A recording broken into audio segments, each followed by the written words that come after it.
Hello everyone, I'm Suzaana. I'm queer, I'm also a poet, I'm also a student graduating. There's so many facets of my identity that all combine into one, and queer is just one of them. But in light of the most recent tragedies where there have been several people who have become victims of suicide due to the harassment, the homophobia, the hate that they've experienced day in and day out, I just want to share a little bit of my story. I've so been there. I grew up in a cultishly religious family, and I do mean cultishly religious family. And I had to witness exorcisms of people having the demon of homosexuality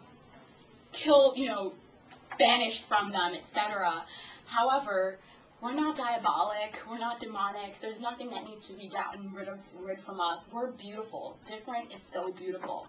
And I went through this time where I just had convinced myself. I remember I was 12 when I was first like, oh my goodness, am I gay? Because like there would be a girl and my heart would go pitter patter and I'd be like, no, no, no, I'm not that sinful thing. No, no, no, I'm not that abomination. But like in college is when I first started realizing my freshman year, and I was in a religious school at first, and they kicked people out for being gay. And there was this rumor going around about me and this girl who I was, in fact, yes, starting to really care about and like. And my RD called me in, and she was like, Suzaana, we've been hearing these things, blah, blah, blah. And this was the first time when I was like, this is bullshit. Because what I have with this girl is good. It's beautiful. And I was like, so what if I am? And it turns out that the girl was kicked out, and then the Equality Riders came, and they were basically like in the same line of the Freedom Riders, except they work for LGBT issues, and they came and they spoke out, and I did those actions with them, and I was proud, and I was like, I don't have to take this shit, and I left that school. Now I'm at the University of Maryland. I have a network of queer friends in the Pride Alliance. I go to lesbian clubs and dance and have fun, and it's awesome. And I would like to close with a poem to empower you, to give you a sense that, like, survival is hard.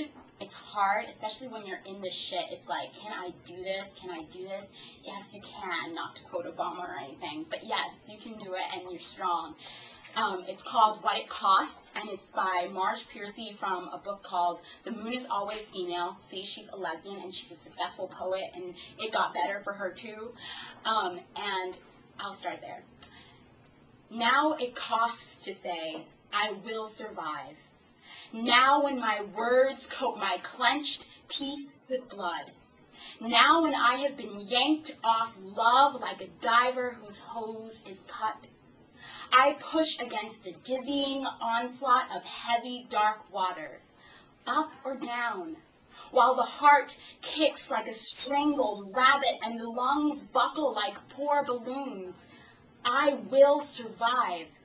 I will lift the leaden coffin lid of the surface and thrust my face into the air. I will feel the sun's rough, soft tongue on my face.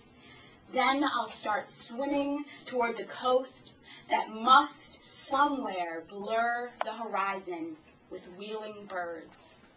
I will survive. You will survive. You can get through this. It gets better.